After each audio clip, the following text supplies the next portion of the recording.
राधे कृष्ण, जय श्री कृष्ण।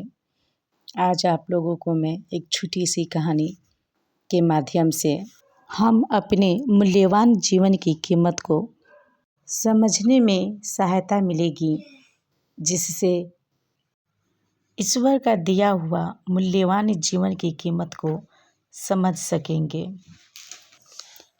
उस कहानी का नाम है हीरे की कीमत। हीरे की कीमत। तो सबसे पहले यदि आप मेरे चैनल को पहली बार देख रहे हैं तो लाइक सब्सक्राइब कर लें, ताकि मैं रोज़ आप लोगों को मोटिवेशनल बातें बता सकूं। सूरत शहर में एक हीरा व्यापारी रहता था। उसे एक बार व्यापार में घाटा हो गया था।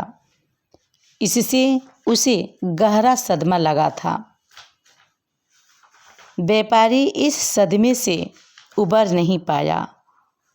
दुर्भाग्यवश एक दिन वह पत्नी और 5 वर्ष के बेटे को छोड़कर स्वर्ग सिधार गया। व्यापारी का बेटा जब बड़ा हुआ तो माँ ने उसे संदूक में से एक पत्थर निकाल कर दिया। माँ ने उससे कहा, बेटा, मरने से पहले तुम्हारे पिताजी यह पत्थर छोड़ गए थे। तुम इसे लेकर बाजार जाओ और इसका मूल्य पता करो। ध्यान रहे कि इसे बेचना नहीं है। व्यापारी का बेटा पत्थर लेकर घर से निकला। सबसे पहले वह सब्जी वाले के पास गया। उसने पूछा, भैया, तुम इस पत्थर के बदले मुझे क्या दे सकते हो? सब्जी वाले ने उत्तर दिया, यह पत्थर तो मेरे तौलने के काम ही आएगा। चाहो तो इसे देकर 2 गाजर ले लो। सब्जी वाले ने अनमने ढंग से कहा। व्यापारी का बेटा आगे बढ़ गया।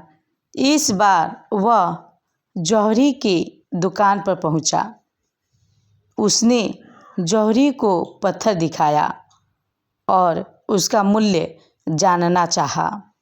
जौहरी ने ध्यान से पत्थर का निरीक्षण किया और आश्चर्य से वह व्यापारी के बेटे की तरफ देखते हुए बोला, यह तो अनमोल हीरा है। चाहो तो इसके बदले तुम्हें 1 लाख रुपये तक दे सकता हूँ। व्यापारी के बेटे ने पत्थर बेचने से इनकार कर दिया और घर लौट आया। बेटे से सारी बातें सुनकर माँ ने उससे कहा, बेटा, तुम्हारा जीवन भी इस पत्थर की भांति मूल्यवान है। यह अलग बात है कि तुम इसकी कीमत नहीं जानते और सब्जी वाले की तरह इसे मामूली समझते हो। ईश्वर तुम्हें मूल्यवान जीवन को समझने के लिए बुद्धि दे। बेटा समझ गया कि उसकी माँ उसे क्या समझाना चाहती है। उसने प्रण किया वह अपने पिता की भांति मेहनत करेगा।